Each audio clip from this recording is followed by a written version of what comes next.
हाँ, एक बहुत शानदार टॉपिक है जहाँ से आने को प्रश्न 4 आ जाए, 5 आ जाए, 3 आ जाए, 2 आ जाए।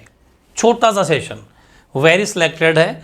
इसमें काफ़ी सारी चीज़ें मतलब कहते हैं ना कि जोड़ के आपको मिल रही है। वेरी सिलेक्टेड टॉपिक, ठीक है। 2-3 टॉपिक एक साथ मर्ज है। इसके बाद में एक छोटा टॉपिक और बनाऊंगा सेपरेट, जो ग्लैंड्स का होगा, ग्रंथियों का। वहाँ से भी प्रश्न पक्का आएगा, ठीक है ना। इसलिए इसको पहले मेरे को ध्यान से सुन लो ये चीज़ें, क्योंकि जब अपने साइंस के हाथ धो के पीछे पड़ गए हैं तो 2-3 दिन के अंदर साइंस फिनिश हो जाएगी अपनी कंप्लीट। कल एक क्लास, कल तो राजस्थान जीके के रख लेंगे और परसों फिर 1 या 2 क्लास साइंस की और रख लेंगे। 400 क्वेश्चन अपन कंप्लीट कर ही चुके, आपको बताइए 400, ठीक है ना। तो ये जो सेशन है, पहली बात तो ये है कि आँख के रोग। अब आँख से मतलब अपने जो आइज़ के जो डिजीज़ है वो कौन कौन से होते हैं आप सबको सुन भी रखा होगा, लेकिन जैसा इसका नाम है डिजीज़ में बड़ा फ़र्क है। जैसे पहला रोग है निकट दृष्टि दोष। निकट दृष्टि दोष को मायोपिया बोलते हैं इंग्लिश में। लेकिन एक बात का ध्यान रखना, कभी कभी ये भी मैंने देखा है कि ये जो मायोपिया इंग्लिश में लिखा हुआ है ना, हिंदी में भी मायोपिया लिखा हुआ जाता है ऐसे, मायोपिया। तो भाई थोड़ा सा नाम का जरूर ध्यान कर लेना। कभी कभी क्या होता है कि मायोपिया हिंदी मीडियम वाले के लिए भी इशू पैदा कर देता है कि मायोपिया क्या है। तो निकट दृष्टि दोष को मायोपिया भी कहते हैं। इसमें क्या होता है, अब तुम सोचते होगे कि निकट दृष्टि दोष है तो इसको नजदीक को नहीं दिखता होगा, ऐसा नहीं है। निकट दृष्टि दोष को निकट की वस्तु साफ दिखाई देती है लेकिन दूर की अस्पष्ट दिखाई देती है, ये ध्यान रखना। मतलब निकट दृष्टि दोष में कहते हैं इसको नजदीक का रोग हो गया है। जब देखो, जब नजदीक की चीज देखता रहता है, एक लत लग गई है ऐसा मान लेना, ठीक है। तो निकट दृष्टि दोष में नजदीक की तो साफ दिखाई देती है बट दूर की साफ दिखाई नहीं देती। फिर प्रश्न आएगा कि निकट दृष्टि दोष वाले व्यक्ति का उपचार में कौन से लेंस का प्रयोग किया जाता है। तो आंसर होगा अवतल लेंस। अवतल लेंस को इंग्लिश मीडियम वाला अगर कोई है तो कॉनकेव लेंस हो जाएगा, कॉनकेव, ठीक है ना। तो ध्यान रखें, मायोपिया डिजीज वाले व्यक्ति को अवतल लेंस का प्रयोग करते ही, मतलब अवतल लेंस का चश्मा चढ़ जाएगा ऐसा मान लो, तो उसको दिखने लग जाएगा। दूरदृष्टि दोष, हाइपरमेट्रोपिया। हाइपरमेट्रोपिया है, दूरदृष्टि दोष है। इसमें क्या होगा, जस्ट इसका उल्टा। इसमें क्या होगा कि रोगी को दूर की वस्तु तो साफ दिखाई देगी लेकिन निकट की वस्तु अस्पष्ट दिखाई देगी, मतलब धुंधली से दिखाई देगी। और सब कुछ उल्टा है, उसमें अवतल लेंस है तो इसमें अपने कॉन्वेक्स यानी कि उत्तल लेंस है। उत्तल लेंस का प्रयोग करो। ये प्रश्न बहुत बार है कि दूरदृष्टि रोग के लिए कौन से लेंस का इस्तेमाल करना चाहिए, उत्तल लेंस।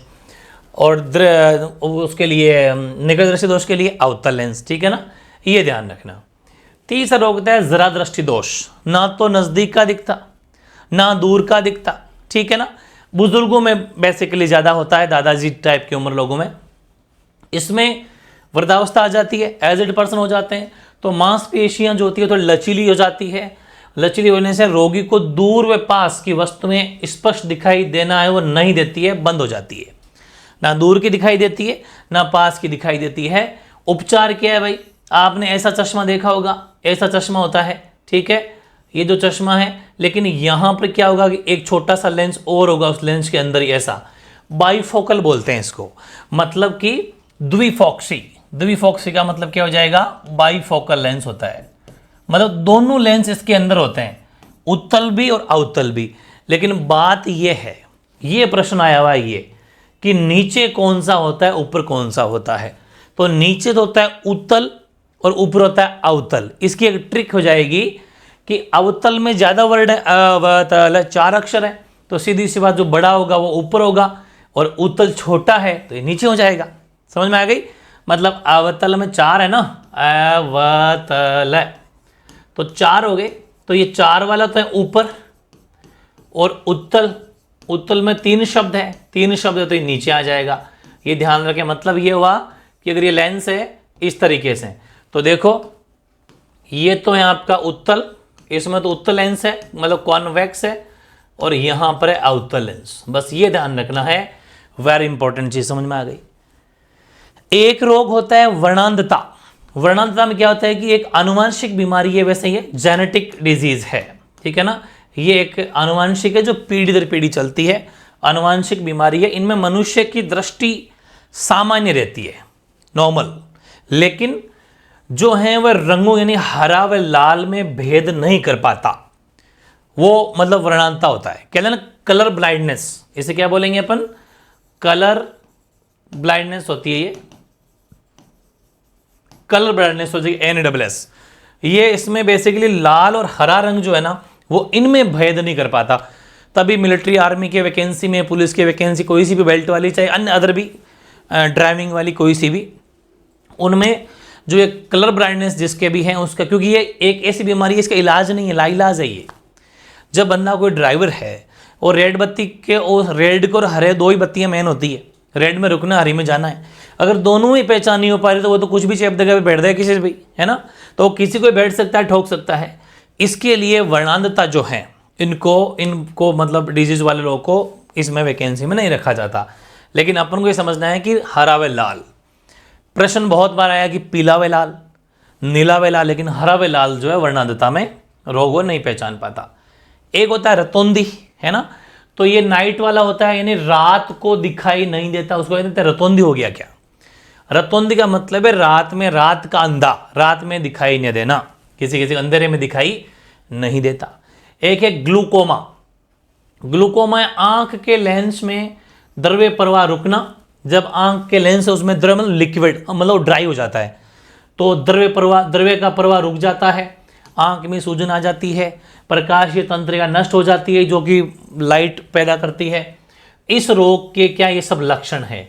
तो एग्जाम में प्रश्न ये भी आया हुआ है कि प्रकाशीय तंत्रिका नष्ट हो जाना, आंख के लेंस में द्रव्य प्रवाह का रुक जाना, आंख में सूजन आ जाना, उपयुक्त जो लक्षण है वो किस रोग के हैं? तो एक ग्लूकोमा रोग है। इसमें व्यक्ति के अंधा होने का डर ज़्यादा रहता है, लगभग चांस है।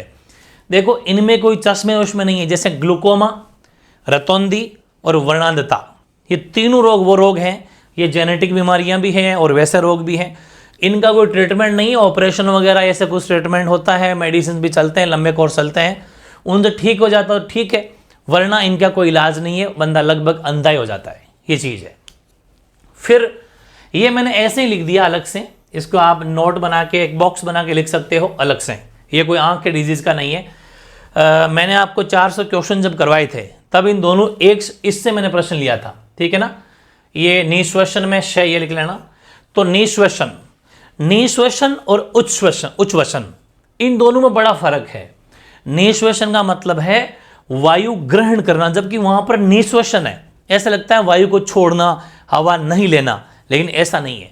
निश्वसन का मतलब है वायु ग्रहण करना, मतलब बाहरी वायु फेफड़ों में भरना, मेन ये है, लंग्स में बाहर की एयर को अंदर डालना, वो होता है निश्वसन। और एक है उच्छ्वसन, इसमें है वायु को बाहर छोड़ना, उच्छ्वसन, ठीक है ना, वायु को बाहर छोड़ना। या फिर ऐसा मान लो कि जो वायु है अंदर की वायु, उसको फेफड़ों से बाहर छोड़ना। समझ में आ गई? अंदर की वायु का मतलब है शरीर के जो फेफड़ों की वायु है, फेफड़ों की वायु को बाहर छोड़ना, ऐसा ध्यान रखना। और इसमें बाहरी वायु को फेफड़ों में भरना, ये दोनों में फर्क है। और फिर एक पॉइंट हो रहा है कि मनुष्य शरीर में नियंत्रण एवं समन्वय का कार्य तंत्रिका तंत्र तथा हार्मोन का है। ये भी है, हार्मोन्स का मेन किसका काम है? तंत्रिका तंत्र और हार्मोन, इनका काम होता है मेन अपनी बॉडी को नियंत्रित रखना और उसका समन्वय रखना, ठीक है ना। ये बहुत जरूरी है ना, अपन गिरगार जाएंगे तो ये, हालांकि ये इसी का टॉपिक, हेडिंग मान लो, या काम करो, ये आप हेडिंग लगाओ, ये हेडिंग है भाई यहाँ से, ठीक है। वो नोट तो यहाँ तक हो गया अपना, ये नोट हो गया यहाँ तक, ये नोट अलग हो जाएगा। अब ये हेडिंग लगाओ, ये है अपनी नई हेडिंग, सब हेडिंग लगा लो। मनुष्य शरीर में नियंत्रण एवं समन्वय का कार्य तंत्रिका तंत्र एवं हार्मोन का है। अब कौन कौन से हैं वो अपन आगे ले लेते हैं। देखो, मनुष्य का तंत्रिका तंत्र जो है 3 भागों में विभक्त होता है, उसी की हेडिंग है ये ध्यान कर लेना। ये हेडिंग नहीं लगानी है आपको, ये वाला नीचे इस हेडिंग में ही है ये। मनुष्य, अब आप ये कहेंगे कि शरीर का कंट्रोल रखता है, समन्वय रखता है, तो हमारा तंत्रिका तंत्र कैसे, मतलब क्या होता है? तो इसके 3 भाग है हमारे तंत्रिका तंत्र के। एक केंद्रीय तंत्रिका तंत्र, दूसरा परिधीय तंत्रिका तंत्र, तीसरा स्वायत्त तंत्रिका तंत्र। ये 3 होते हैं भाई, ठीक है ना। इसको भी इसी नंबर से लिख लो ताकि याद रह जाएगा। तो ये 3 हो गए अपने, ठीक है। ये तीनों के तीनों, पहले तो नाम याद कर लेना, फिर इनके बारे में जानते हैं। पहला केंद्रीय तंत्रिका तंत्र, ये तंत्रिका तंत्र का वह भाग होता है जो संपूर्ण शरीर व स्वयं तंत्रिका तंत्र पर नियंत्रण रहता है। ऐसा मान लो कि ये केंद्रीय है, ये पूरे शरीर का कंट्रोलर है, ठीक है ना। दूसरा परिधीय तंत्रिका तंत्र, परिधीय तंत्रिका तंत्र के अंतर्गत कपाल तंत्रिकाएं आती है, ठीक है ना, कपाल तंत्रिकाएं एवं मेरु तंत्रिकाएं आती है, ध्यान रखना, कपाल और मेरु। अब मैं आपको सबका डिवाइडेशन समझा दूंगा अभी किसमें कितनी कितनी होती है। जो एक मैंने क्वेश्चन लिया था, बच्चों ने कमेंट भी किया था, कन्फ्यूजन था उनके, आज वो कन्फ्यूजन भी दूर हो जाएगा। मानव में 12 जोड़ी कपाल और 31 जोड़ी मेरु रज्जु तंत्रिकाएं पाई जाती है। बहुत ज्यादा इंपॉर्टेंट। पहली बात, परिधीय तंत्रिका तंत्र में मेरु तंत्रिकाएं और कपाल तंत्रिकाएं आती है, ठीक है। फिर प्रश्न आएगा कि मेरु तंत्रिकाएं कितनी होती है कपाल में, और अपने ये जो है कपाल तंत्रिकाएं कितनी होती है। तो कपाल तंत्रिकाएं होती है 12 जोड़ी। कितनी जोड़ी होती है कपाल? 12 जोड़ी। और 31 जोड़ी होती है मेरु रज्जु तंत्रिकाएं, ठीक है। और उसमें भी अलग अलग डिवाइडेशन है, जैसे कि ग्रीवा तंत्रिकाएं होती है 8 जोड़ी, वक्षीय तंत्रिकाएं होती है 12 जोड़ी, कटी तंत्रिकाएं होती है 5 जोड़ी, ठीक है। त्रिक तंत्रिकाएं होती है 5 जोड़ी, पुच्छीय तंत्रिकाएं होती है 1 जोड़ी। ये घोट के पी जाना, ये अलग अलग प्रश्न आते हैं कि कौन सी तंत्रिका, जैसे ग्रीवा तंत्रिका कितनी जोड़ी होती है। जोड़ी का मतलब है जोड़े होते हैं, 8 जोड़ी का मतलब हो गया 8 पैर, 2-2 के जोड़े, ठीक है। वक्षीय 12 जोड़ी, कटी 5 जोड़ी, त्रिक 5 जोड़ी, पुच्छीय 1 जोड़ी, ठीक है। फिर बचती है तीसरे स्वायु तंत्रिका तंत्र। ये कुछ मस्तिष्क एवं कुछ मेरुरज्जु तंत्रिकाओं का बना होता है। यह शरीर के सभी आंतरिक अंगों व रक्त वाहिनियों को तंत्रिकाओं की आपूर्ति करता है। तो एक बात आपको समझ में आई क्या, कि केंद्रीय तंत्रिका तंत्र तो पूरे शरीर का कंट्रोलर है, और स्वायत्त ये हमारे इंटरनल बॉडी में, जैसे रक्त हो गया, वहां का मेरुरज्जु हो गया, उनका कंट्रोलर है, ठीक है ना। मस्तिष्क, मेरुरज्जु और हमारे शरीर का आंतरिक भाग, इनका कंट्रोल होता है स्वायत्त तंत्रिका तंत्र में, ठीक है ना। तो ये जबरदस्त, बहुत ज्यादा इंपॉर्टेंट है ये पेज, अच्छे से याद कर लेना। अब ये देखो, मनुष्य का जो कंकाल होता है, कंकाल का मतलब पूरी बॉडी का स्ट्रक्चर, ढांचा, उसमें 206 हड्डियां होती है, ये अपन पढ़ चुके, पूरा हिसाब देख लो। हाथ की होती है 64, पैर की 62, धड़ 51, खोपड़ी 22, कान 6, 3-3 दोनों में, कंठ 1 होता है, तथा 639 जो है वो 39 होती है पेशी। ये ध्यान कर लेना। तो 206 का हिसाब हो गया। हो सकता है हाथ की हड्डियां पूछे 64 हो जाएगी, पैर की 62, धड़ की 51, खोपड़ी की 22, कान की 6, कंठ की 1, ठीक है। ये याद कर लेना। फिर भी जो हमारा आंतरिक कंकाल तंत्र है, जो मनुष्य का शरीर होता है, हड्डियों का जो ढांचा होता है, उसको 2 भागों में बांटा जा सकता है। पहला अक्षीय कंकाल, दूसरा अनुबंधीय कंकाल, ठीक है ना। दोनों को देख लेते हैं।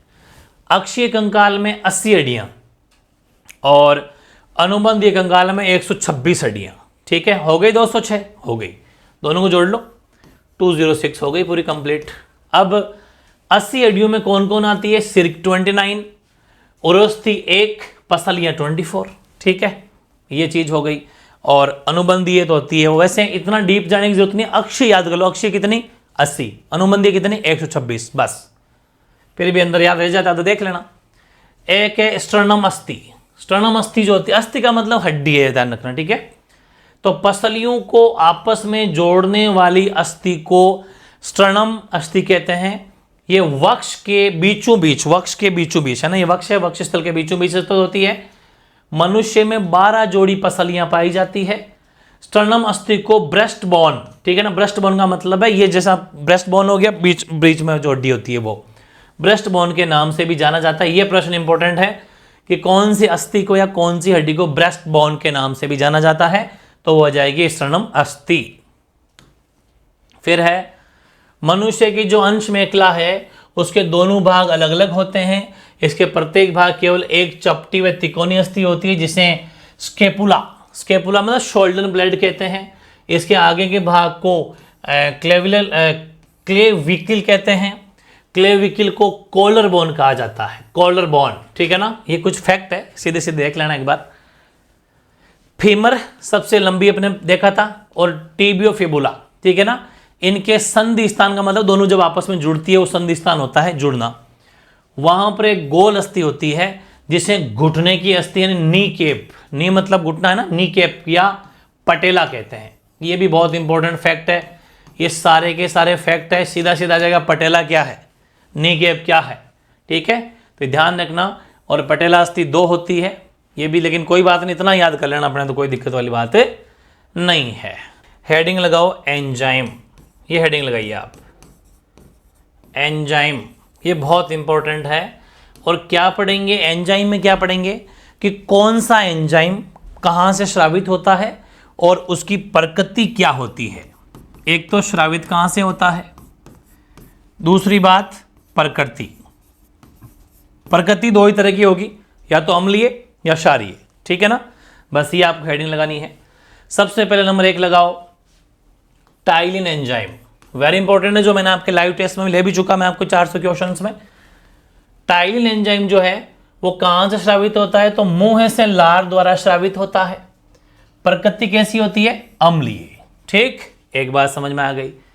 नंबर 2 है rennin pepsin lipase, lipase enzyme, और एक हाइड्रोक्लोरिक अम्ल भी साथ में ले लेते हैं। ये हालांकि HCl है, वो 3 एंजाइम है, लेकिन अपन साथ में ले लेते हैं क्योंकि चारों ही चीज हमारे बॉडी के अंदर पहले से HCl होता है, आपको पता है, अपन पढ़ चुके। तो HCl जो कि हमारे पाचन क्रिया में सहायक होता है, हालांकि HCl का ज़्यादा बढ़ना हमारे लिए एसिडिक प्रवृत्ति को बढ़ाता है, जैसे खट्टी डकारें आना, वो सब अपन पढ़ चुके, लेकिन हमारी बॉडी में ऑलरेडी HCl होता है। तो rennin enzyme, pepsin enzyme, lipase enzyme व हाइड्रोक्लोरिक अम्ल, चारों कहाँ से स्रावित होते हैं, तो आमाशय में, ये आमाशय में लिख लेना, आमाशय से आमाशयिक रस या फिर जठर रस द्वारा स्रावित होते हैं, ठीक है ना। आमाशय से आमाशयी रस बोल दो, चाहे जो आमाशय से जो रस निकलता है उसको जठर रस भी बोलते हैं, उसके द्वारा ये चारों चीज स्रावित होती है, ठीक है, ओके। और प्रकृति कैसी होती है, इसकी प्रकृति भी अम्लीय होती है, बिकॉज हाइड्रोक्लोरिक जैसा नाम लिखा था वैसे अंदाजा लग रहा है।